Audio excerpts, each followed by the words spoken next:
Jai Guruji, Shukrana Guruji.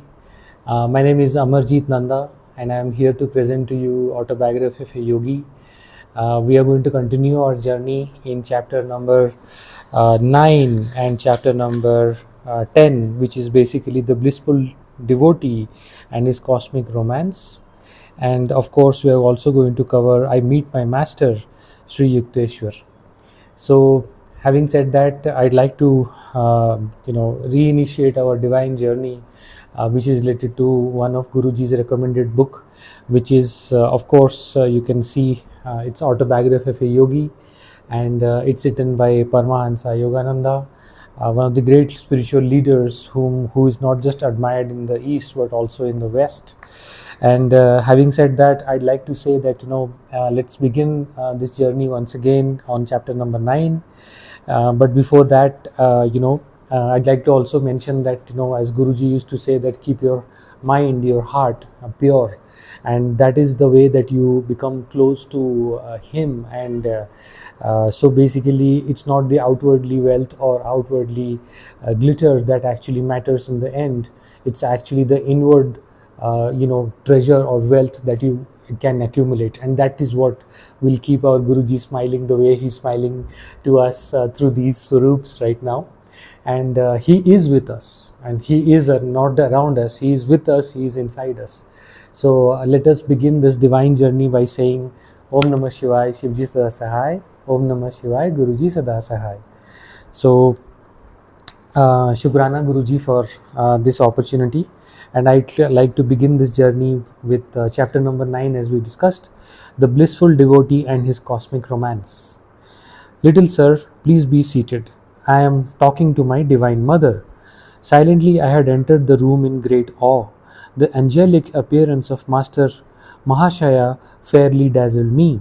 With silky white beard and large lustrous eyes, he seemed an incarnation of purity.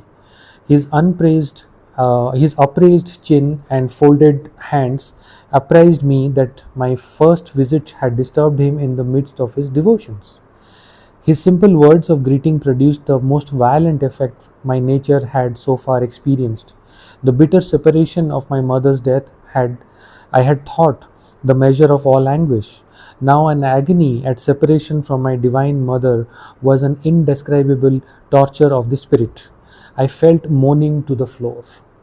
Little sir, quiet yourself. The saint was sympathetically distressed.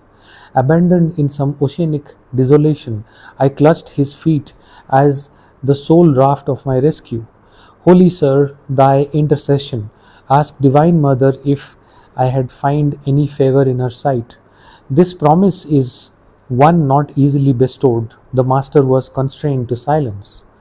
Beyond reach of doubt, I was convinced that Master Mahasaya was in intimate converse with the Universal Mother.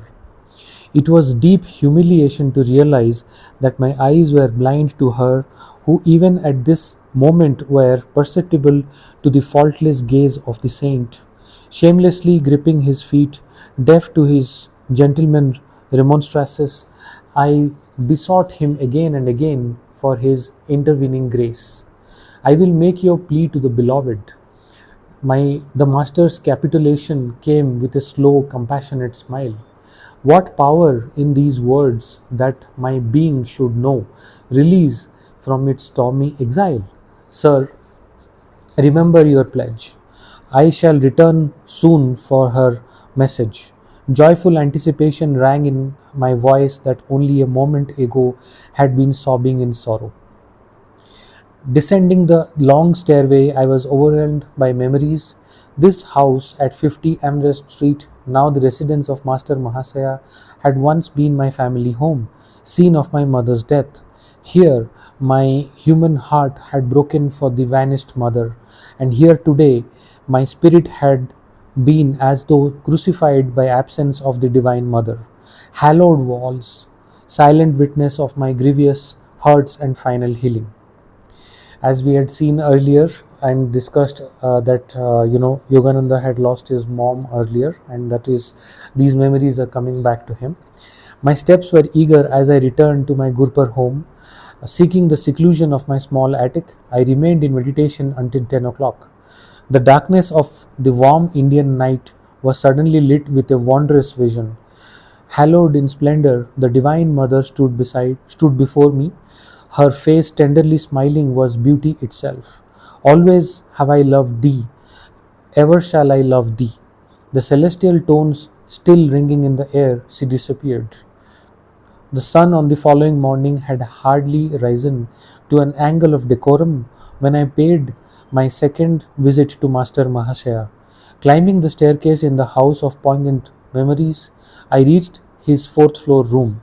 The knob of the closed door was wrapped around with a cloth, a hint I felt that the saint desired privacy. As I stood irresolutely on the landing, the door was opened by the Master's welcoming hand. I knelt at his holy feet.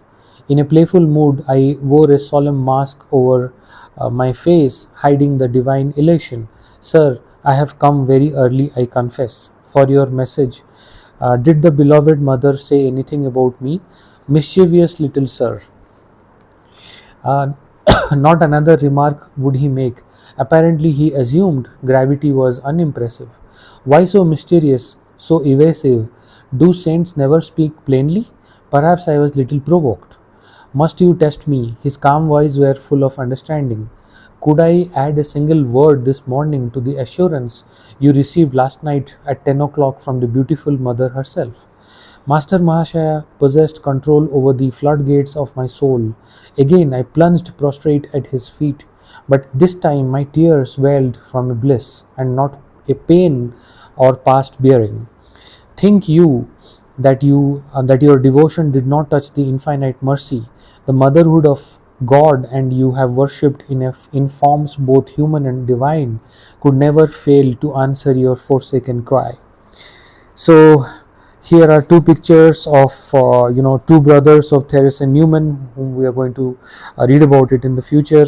I stand them with them in Konorskert in Bavaria, one of his visits which Yogananda does, and of course there is a picture of Master Mahasaya, who is ever engrossed in his blissful cosmic romance. These are provided in page number 82 and 83. You can see it here, and then we continue. Who was this simple saint whose least request to the universal spirit met with sweet acquiescence? His role in the world was humble, as befitted in the greatest man of humility I ever knew. In this Amherst Street house, Master Mahasaya conducted a small high school for boys. No words of chastisement passed his lips. No rule, no ferule maintained his discipline. Higher mathematics indeed were taught in these modest classrooms, and a chemistry of love absent from the textbooks. He spread his wisdom by spiritual contagion and rather than an impermeable percept. Consumed by an unsophisticated passion for the Divine Mother, the saint no more demanded the outward forms of respect than a child. I am not your guru, he shall come a little later, he told me. Through his guidance, your experiences of the divine in terms of love and devotion shall be translated into the terms of fathomless wisdom. Every late afternoon, I betook myself to the Amherst Street. I sought Master Mahasaya's divine cup so full that it drops daily overflowed to on my being. Never before had I bowed in utter reverence. Now I felt in an immeasurable privilege even to tread at the same ground which Master Mahasaya sanctified. Please, sir, please wear this champak garland I have fashioned especially for you. I arrived one evening holding my chain of flowers, but shyly he drew away, repeatedly refusing the honor. Perceiving my hurt, he finally smiled consent. Since we are both devotees of the Mother, you may put the garland on this bodily temple as offering to her who dwells within. His vast nature lacked space in which any egotistical consideration could gain foothold. Let us go tomorrow to the Dakshineshwar temple, forever hallowed by my Guru. Master Mahasaya was a disciple of Christ-like Master Sri Ramakrishna Paramahansa. There are glimpses about what we are going to study about Ramakrishna Paramahansa also in the future of this book as we continue our journey. The 4 mile journey on the following morning was taken by boat on the Ganges. We entered the 9 domed temple of Kali, where the figures of the Divine Mother and Shiva rest on the burnished silver lotus, its 1,000 petals meticulously chiseled. Master Mahasaya beamed in enchantment. He was engaged in his inexhaustible romance with the beloved. As he chanted her name, my unraptured heart seemed shattered into 1,000 pieces. We strolled later through the sacred precincts, halting in a tamarisk grove. The manna, characteristically exuded by the tree, was a symbolic of the heavenly food Master Mahashaya was bestowing. His divine invocations continued. I sat rigidly, motionless, on the grass amid the pink feathery tamarisk flowers. Temporarily absent from the body, I soared in a supernal visit. This was the first of many privileges to Dakshineshwar with the holy teacher. From him I learned the sweetness of God in the aspects of mother or divine mercy. The childlike saint found little appeal in the father aspect or divine justice. Stern, exacting mathematical judgment was alien in his gentle nature. He can serve as an earthly prototype for the angels of heaven. I thought fondly. Watching him one day at his prayers, without a breath of censure or criticism, he surveyed the world with eyes long familiar with the primal purity. His body, mind, speech, and actions were effortlessly harmonized with his soul's simplicity. The Master told me so. Shrinking from personal assertion, the saint ended any sage counsel with this invariable tribute. So deep was his identity with Sri Ramakrishna that Master Mahashaya no longer considered his thoughts as his own. Hand in hand, the saint and I walked one evening on the block of his school. My joy was dimmed by the arrival of a conceited acquaintance who burdened us with a lengthy discourse. I see this man does not please you. The saint's whisper to me was unheard by the egotist. Spellbound by his own monologue, I have spoken to Divine Mother about it. She realizes our sad predicament. As soon as we get to yonder red house, she has promised to remind him of more urgent business. My eyes were glued to the sight of salvation. Reaching its red gate, the man unaccountably turned and departed, neither finishing his sentence nor saying goodbye. The assaulted air was comforted with peace. Another day found me walking alone near the Howrah railway station. I stood for a moment by the temple, silently criticizing a small group of men with drum and cymbals who were violently reciting a chant. How undevotionally they use Lord's divine name in mechanical repetition, I reflected. My gaze was astonished by the rapid approach of Master Mahashaya. Sir, how come you here? The saint, ignoring my question, answered my thought. Isn't it true, little sir, that the beloved's name sounds sweet from all lips, ignorant or wise? He passed his arm around me affectionately. I found myself carried on the magic carpet of the merciful presence. Would you like to see some bioscopes? This question, one afternoon was Master Mahashaya was mystifying. The term was then used in India to signify motion pictures. Okay, I agreed, glad to be in his company in any circumstances. A brisk walk brought us to the garden confronting Calcutta University. My companion indicated a bench near the gold diggy or pond. Let us sit here for a few minutes. My master always asked me to meditate whenever I saw an expanse of water.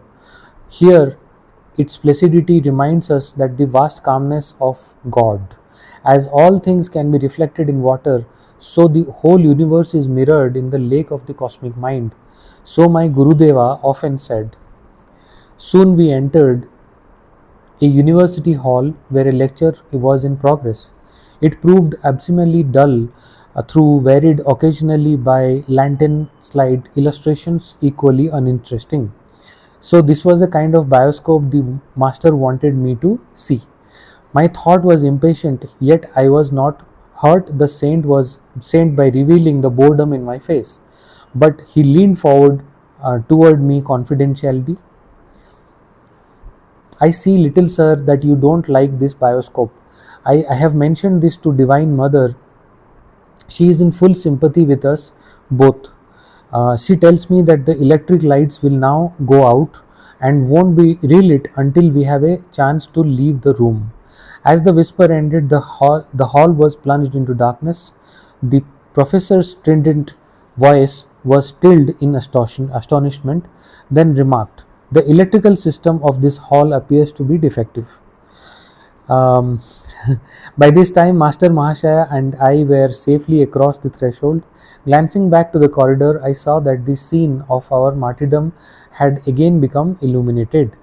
Little sir, you were disappointed in that bioscope, but I think you will like a different one. The saint and I were standing on the sidewalk in front of the university building. He gently slapped my chest over the heart.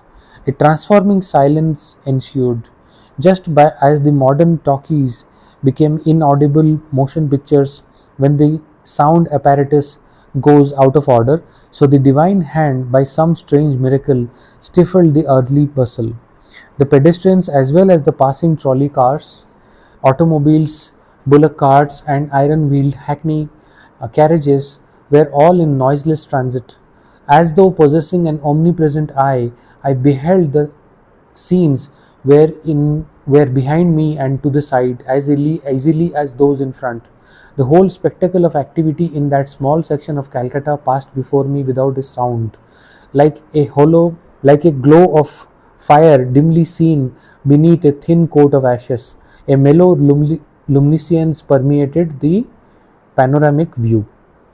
My own body seemed nothing more than one of the many shadows, though it was motionless, while the others flitted mutely to and fro. Several boys, friends of mine, approached and passed on. Even though they had looked directly at me, it was without recognition. The unique pantomime brought me to an inexpressible ecstasy. I drank deep from my blissful fount. Suddenly my chest received another soft blow from Master Mahasaya. The pandemonium of the world burst upon my unwilling ears. I staggered as though harshly awakened by the gossamer dream, the transcendental wine removed beyond my reach. As you might have experienced in several satsangs, when we go and dive into Guruji's divine power, sometimes what happens is everything just stops and we just only hear the shabads, and then suddenly we start feeling Guruji's divine presence. So this is a clear way of connecting with our divine, and Guruji has taught us that in a simple, in a very humble way, that we don't need to do any sacred we don't need to do a great deal of things to be with Guruji. It's just that our simplicity is something that attracts Guruji, and that's what really matters, that how and we are actually connected to our divine Lord. So this same experience is being told here. The only change here being that Master Mahasaya touched him, and our Guruji doesn't need to touch us. Rather, he is all around us and he is within us. So please practice connecting with Guruji through seva, satsang, and simrans. Little sir, I see you found the second bioscope to your liking. The saint was smiling. I started to drop in gratitude on the ground before him. You can't do that to me now. You know God is in your temple also. I won't let Divine Mother touch my feet through your hands. If anyone observed the unpretentious master and myself as we walked away from the crowded pavement, the onlooker surely suspected us of intoxication. I felt that the falling shades of evening were sympathetically drunk with God. When darkness recovered from its nightly swoon, I faced the new morning bereft of my ecstatic mood. But ever enshrined in memory is the seraphic son of Divine Mother, Master Mahasaya.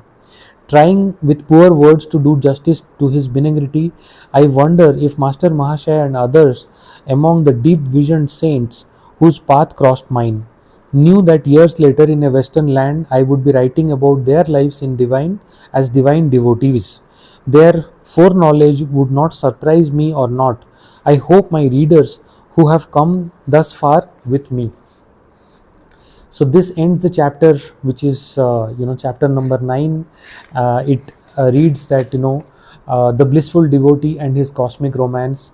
As you can very well summarize from this chapter, that Master Mahasaya was one icon of humbleness, despite him understanding that he is connected with Ramakrishna Paramahansa. He's also connected with the Divine Mother, and he still maintained humility. He still maintained the way that his humbleness. And this is exactly what Guruji also told in. Also, he is telling us in his simplest ways that continue to be humble. The more you are humble with him, the more Guruji smiles at you, the more Guruji's grace comes towards you. And Guruji is not interested in worldly likes and dislikes and all these things. अगर आप मांगेंगे तो Guruji आपको 100% दे देंगे. But to be with Guruji in his sharan, we are required to practice humbleness. Okay, so please do that. And having said that, I'd like to move on to chapter number 10, which is a very, very interesting chapter, wherein Yogananda Paramahansa ji meets his guru, who is basically Shri Yukteshwar. Okay, so faith in God can produce any miracle except one, passing an examination without study. Distastefully, I closed the book I had picked up in an idle moment.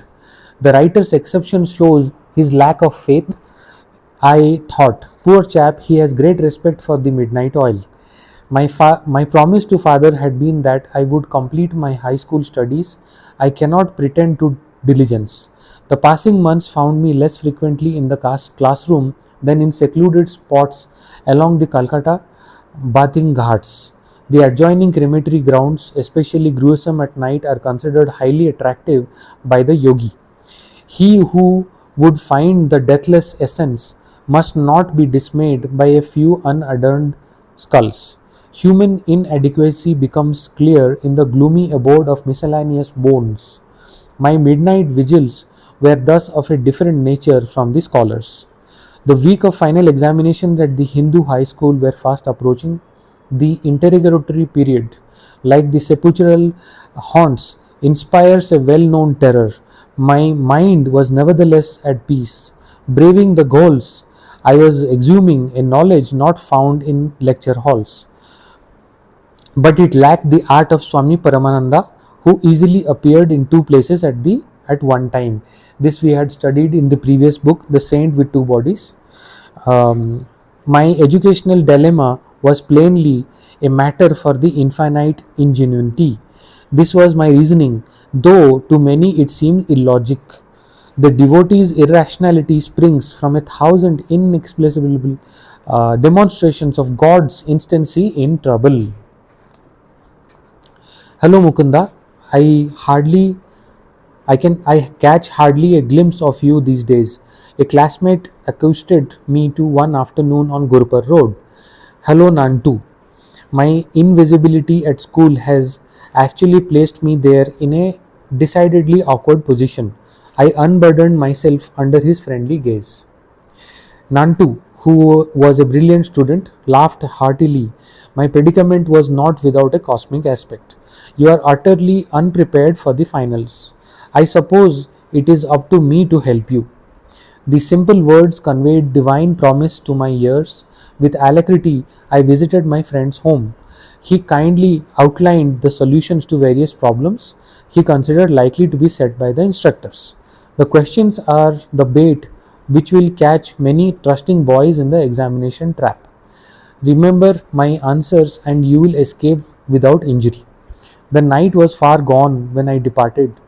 Bursting with unseasoned erudition, I devoutly prayed it would remain for the next few critical days. Nantu had coached me in my various subjects, but under press of time had forgotten my course in Sanskrit. Fervently I reminded God of the oversight. जैसे आपको 100% you can correlate with your journey with Guruji. Guruji sends a lot of Guru Sangat as well sometimes when we are in time of need. And when we put up our ardas to Guruji makes sure that some Guru Sangat or a non-Sangat appears in our lives to help us out with various troubles that we go through in the job or in, certain exams, as in this case, or be it some personal or professional issues. And we should be open to these things, thinking that, okay, Guruji has sent someone, there's definitely a reason for it. So the story now turns into Sanskrit, which was an oversight. I set out on a short walk the next morning, assimilating my new knowledge on the rhythm of swinging footsteps. As I took a shortcut through the weeds of a corner lot, my eye fell on a few loosened printed sheets. A triumphant pounce proved them to be the Sanskrit verse. I sought out to a Pandit for aid in my stumbling interpretation. His rich voice filled with voice in the edgeless, honeyed beauty of the ancient tongue. These exceptional stanzas cannot possibly be of aid in your Sanskrit test. The scholar dismissed them skeptically. But familiarity with that particular poem enabled me on the following day to pass the Sanskrit examination. Through the discerning help Nantu had given, I also attained the minimum grade for success in all my other subjects. Father was pleased that I had kept my word and concluded my secondary school course. My gratitude sped to the Lord, whose sole guidance I perceived in my visit to Nantu and my walk by the unhabitual route of the debris-filled lot. Playfully, he had given a dual expression to his timely design for my rescue. I came across the discarded book whose author had denied God precedence in the examination halls. I could not restrain a chuckle at my own silent comment. It would only add to this fellow's confusion if I were to tell him that the divine meditation among the cadavers in a shortcut to a high school diploma. To in my there are many funny instances which have been revealed in this book. You just need to immerse yourself and then you will understand. In my new indignity, I was I was now openly planning to leave home together with with a young friend, Jitendra Majumdar. I decided to join a Mahamandal hermitage in Benaras and received its spiritual discipline. A dissolution fell over me one morning at thought of separation from my family. Since mother's death, my affection had grown essentially tender for my two younger brothers, Sananda and Vishnu. I rushed to my retreat, the little attic which had witnessed so many scenes in my turbulent sadhana. After a 2 hour flood of tears, I felt singularly transformed as by my alchemical cleanser. All attachment disappeared, my resolution to seek God as a friend of friends set like granite within me. I quickly completed my travel preparations. I make one last plea. Father was distressed as I stood before him for final blessing. Do not forsake me and your grieving brothers and sisters. Revered Father, how can I tell my love for you? But even greater is my love for the Heavenly Father, who has given me the gift of a perfect Father on earth. Let me go, that I someday return with a more divine understanding. With reluctant parental consent, I set out to join Jitendra, already in Benaras at the Hermitage. On my arrival, the young head Swami Dayananda greeted me cordially. Tall and thin, of thoughtful mind, he impressed me favorably. His fair face had a Buddha-like composure. I was pleased that my new home possessed an attic where I managed to spend the dawn and morning hours. The ashram members, knowing little of meditation practices, thought I should employ my whole time in organizational duties. They gave me praise for my afternoon work in their office. Don't try to catch God so soon. This ridicule from a fellow resident accompanied one of my early departures toward the attic. I went to Dayananda, busy in his small sanctum overlooking the Ganges. Swamiji, I don't understand what is required from me here. I am seeking direct perception of God. Without him, I cannot be satisfied with affiliation or creed or performance of good works. The orange robed ascetic gave me an affectionate pat, staging a mock rebuke, he admonished a few nearby disciples, "Don't bother Mukunda, he will learn our ways." I politely concealed my doubt. The students left the room not overtly bent with their chastisement. Dayananda had further words for me. "Mukunda, I see your father is regularly sending you money. Please return it to him. You require none here. A second injunction for your disciple concerns food. Even when you feel hunger, don't mention it." Whether famishment gleamed in my eye, I knew not. That I was hungry, I knew only too well. The invariable hour for the first hermitage seal was 12 noon. Okay, I had been accustomed in my own home to a large breakfast at 9 o'clock. The 3 hour gap became daily more interminable. Gone were the Calcutta years where I could rebuke the cook for a 10-minute delay. Now I tried to control my appetite. One day I undertook a 24-hour fast. With double zest, I awaited the following midday. Dayanandaji's train is late. We are not going to eat until he arrives. Jitendra brought me this devastating news. As gesture of welcome to the Swami who had been absent for 2 weeks, many delicacies were in readiness. An appetizing aroma filled the air. Nothing else offering, what else could be swallowed except pride over yesterday's achievement of a fast. um, Lord hastened the train, the heavenly provider. I thought was hardly included in the interdiction with Dayananda had silenced me. Divine attention was elsewhere. However, the plodding clock covered the hours. Darkness was descending as our leader entered the room. My greeting was one of the unfeigned joy. Dayanandaji will bath and meditate before we can serve food. Jitendra approached me again as a bird of ill omen. Imagine you are being famished with food, and your further food gets delayed. I was in near collapse. My young stomach, new to deprivation, protested with gnawing vigor. Pictures I had seen of famine victims passed wraith-like before me. The next Benaras death from starvation is due at once in this hermitage, I thought. Impending doom averted at 9 o'clock. Ambrosial summons. In memory, that meal is vivid as one of life's perfect hours.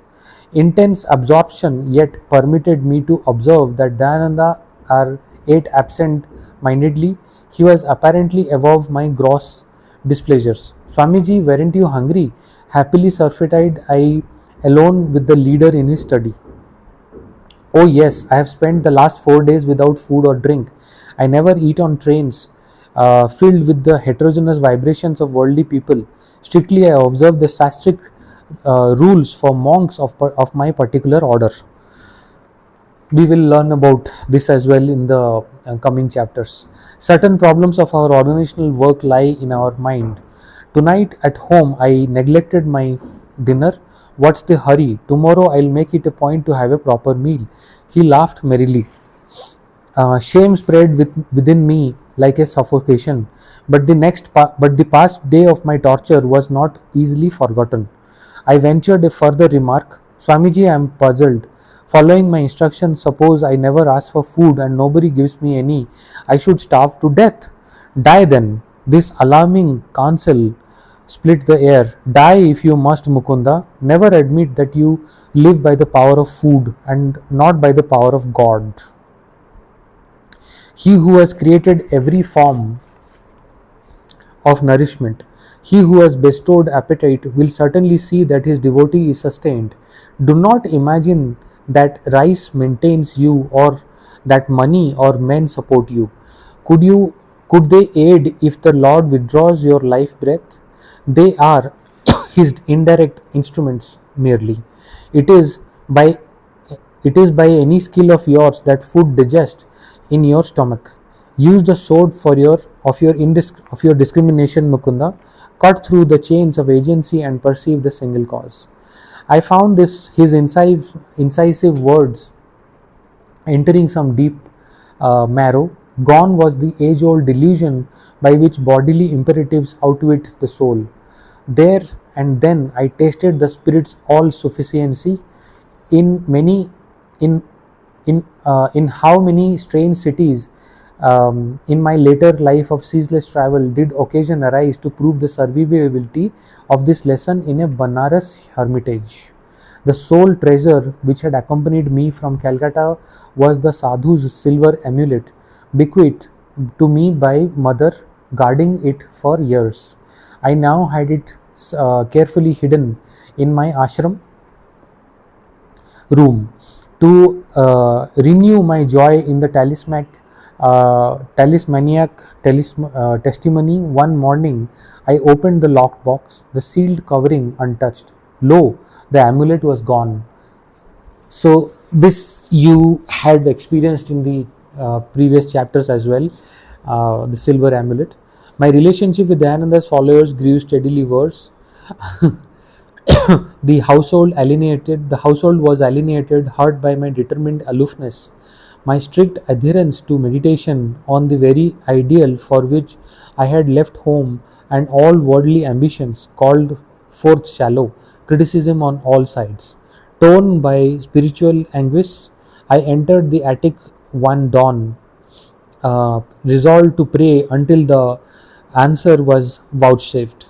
Merciful Mother of the Universe, teach me thyself through visions or through a Guru sent by thee. The passing hours found me my sobbing pleas without remorse. Suddenly I felt lifted as though bodily to a sphere uncircumcised. The Master cometh today. A divine womanly voice came from everywhere and nowhere. Their supernal experience was pierced by a shout from a definite locale. A young priest nicknamed Habu was calling me from the downstairs kitchen. Mukunda, enough of meditation. You are needed for an errand. Another day I might have replied impatiently. Now I wiped my tear-swollen face and meekly obeyed the summons. Together, Habu and I set out to the distant market in the Bengali section of Benaras. The ungentle Indian sun was not yet at zenith as we made our purchases in the bazaars.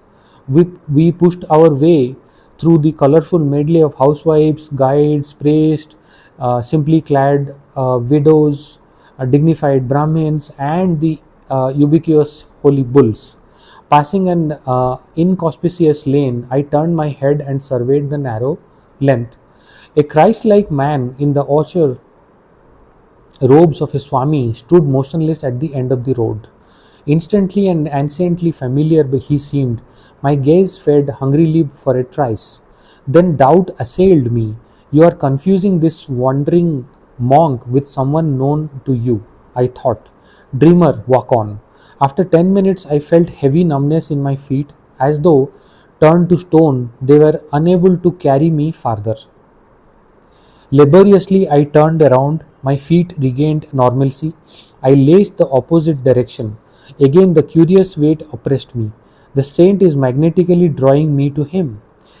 With this thought, I heaped my parcels into the arms of Habu. He had been observing my erratic footwork with amazement, and now burst into laughter. What ails you? Are you crazy? The tumultuous emotion prevented any retort.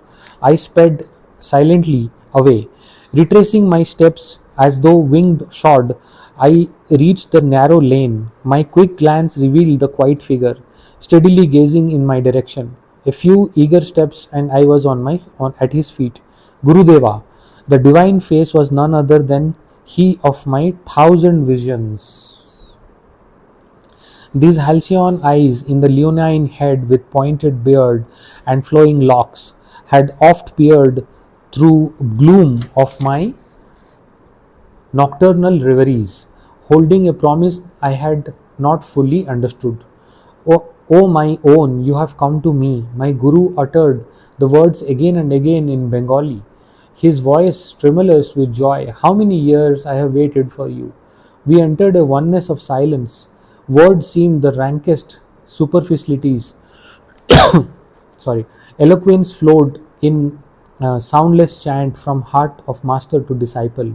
With an antenna of irrefragable insight, I sensed that my Guru knew God and would lead me to him. The obscuration of my life had disappeared in a fragile dawn of prenatal scenes. This was not the first son to find me at this holy feet.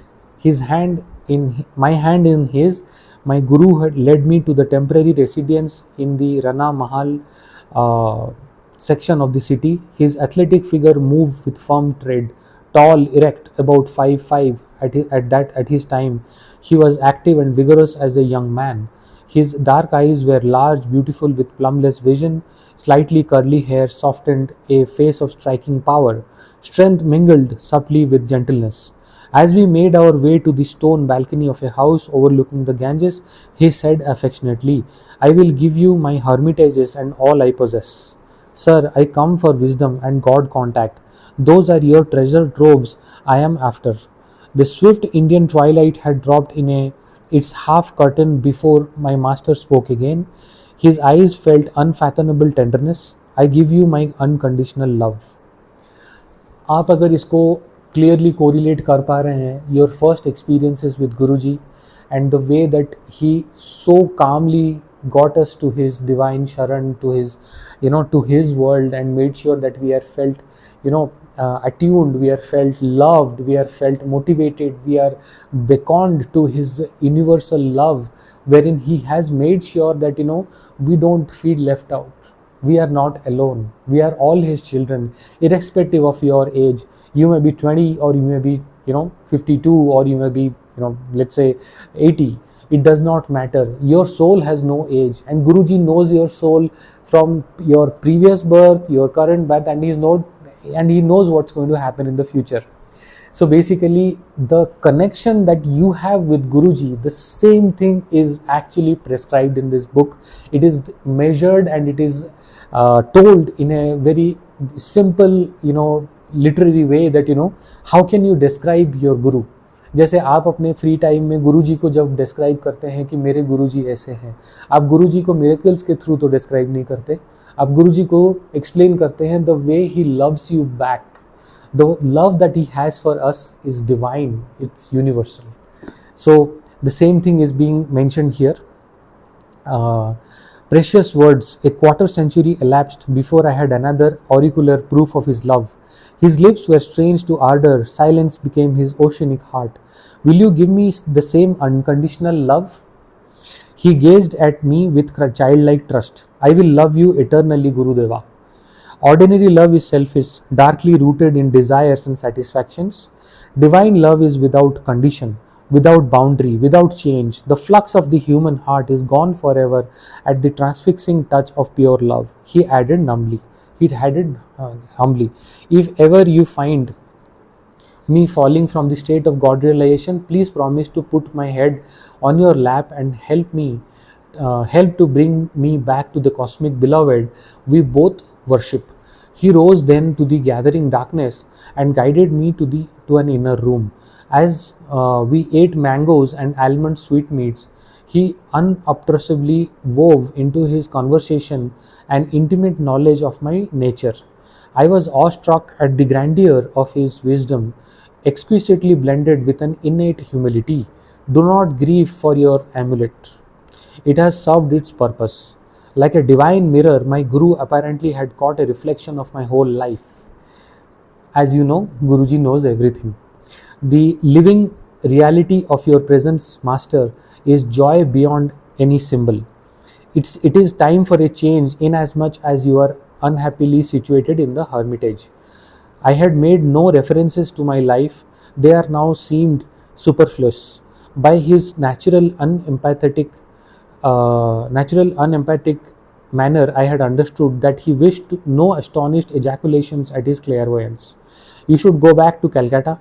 Why exclude relatives from your love of humanity?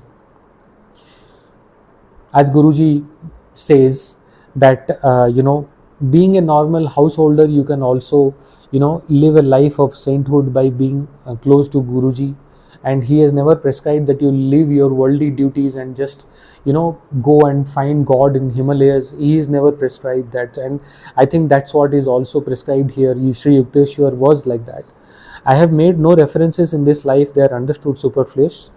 and you should go back to Calcutta. His suggestion displayed me. My family was predicting my return, though I had been unresponsive to many pleas by letter. Let the young bird fly in the metaphysical skies, Ananta had remarked. Ananta matlab Guru, this Yogananda's elder brother. His wings will tire in the heavy atmosphere. We shall yet see him swoop towards home, fold his pinions, and humbly rest in our family nest. This discouraging simile fresh in my mind, I was determined to do no swooping in the direction of Calcutta. Sir, I am not returning home, but I will follow you anywhere. Please give me your address and your name. Swami Shri Yukteshwar Giri. My chief hermitage is in Serampur on Rai Ghat Lane. I am visiting my mother here only for a few days. I wondered at God's intricate play with his devotees.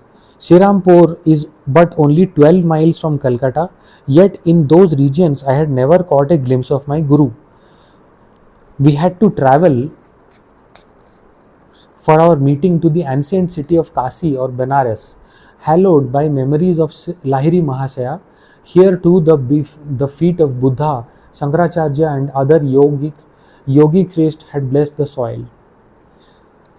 And this is all about timing, when we get an opportunity which is predestined to connect with Guruji. जैसे what you can also correlate that we were not, some of us might have connected with Guruji after he had left his chola, some of us has connected with Guruji a couple of years back, but then this is predestined when Guruji wants us to be in his sharan. It is not we who decide that okay, aaj satsang hai, today I'll go and join, and today it's not like that. It's all predestined, and he has already decided that when he wants us to be in his sharan. So we are all lucky and blessed to be called upon. You will come to me in 4 weeks. For the first time, Shri Yukteshwar's voice was stern. Now I have told my eternal affection, and I have shown my happiness at finding you. This is why you have disregarded my request. The next time we meet, you will have to reawaken my interest. I won't accept you as my disciple easily. There must be a complete surrender by obedience to my strict training. जैसे गुरुजी बोलते थे, and he say test his disciples, नींबू की तरह निचोड़ते हैं हमें, and he basically ensures कि क्या हम लोग गुरु संगत बनने के लिए, क्या हम लोग गुरुजी के शरण में आने के लायक हैं. So it is a test of a devotee or a disciple or a sangat to pass that. I remain obstinately silent. My Guru easily penetrated my difficulty. Do you think your relatives will laugh at you? I will not return. You will return in 30 days. Never. Bowing reverently at his feet, I departed without lightening the controversial tension. As I made my way in the midnight darkness, I wondered why the miraculous meeting had ended in an unharmonious note. The dual scales of Maya that balance every joy with a grief. My young heart was not yet malleable to the transforming fingers of my Guru. The next morning I noticed increased hostility in the attitude of the hermitage members. My days became spiked with invariable rudeness. In 3 weeks, Dayananda left the ashram to attend a conference in Bombay. Pandemonium broke over my hapless head. Mukunda is a parasite, accepting hermitage hospitality without making proper return. Overhearing this remark, I regretted for the first time that I had obeyed the request to send back my money to father. With heavy heart, I sought out my soul friend Jitendra. I am leaving. Please convey my respectful regrets to Dayananda ji when he returns. I will leave also. My attempts to meditate here met with no more favor than your own. Jitendra spoke with determination. I have met a Christ-like saint. Let us visit him in Serampur. So the bird prepared to swoop perilously close to Calcutta. So as you can see in this book, it is in this chapter wherein I meet my master Shri Yukteshwar Giri. And in this chapter we are being told that, the essence of this chapter is that we are all predestined when we will be on the spiritual path, when we will meet our Guruji, when we will be formally be invited to receive his formal blessings. So irrespective of the time that we spent in this lifetime with Guruji, it is important that the amount of seva, the amount of simran that we carry out in his Guruji's saran. So keep your mind's thoughts and actions pure. Always remember that whenever you are getting any opportunity to basically be in Guruji's satsang, be sure that you do be feel lucky and be blissful about it. आप जैसे ही अपने मन को pure करेंगे, आपको automatically you will start understanding no ABC, no abuse, no blame, no criticize, no निंदा चुगली. I think यही करने से ही गुरुजी ऐसे ही हमारे ऊपर स्माइल करेंगे, and his divine grace will fill our heart and body and mind with just love and love. With this I'd like to stop for today's reading. And जैसे गुरुजी बोलते हैं, मन हो चंगा तो नलके का पानी भी Ganga. So keep your mind and heart pure and maintain humility and humbleness. That's all our Guruji wants. Jai Guruji, शुक्राना गुरुजी.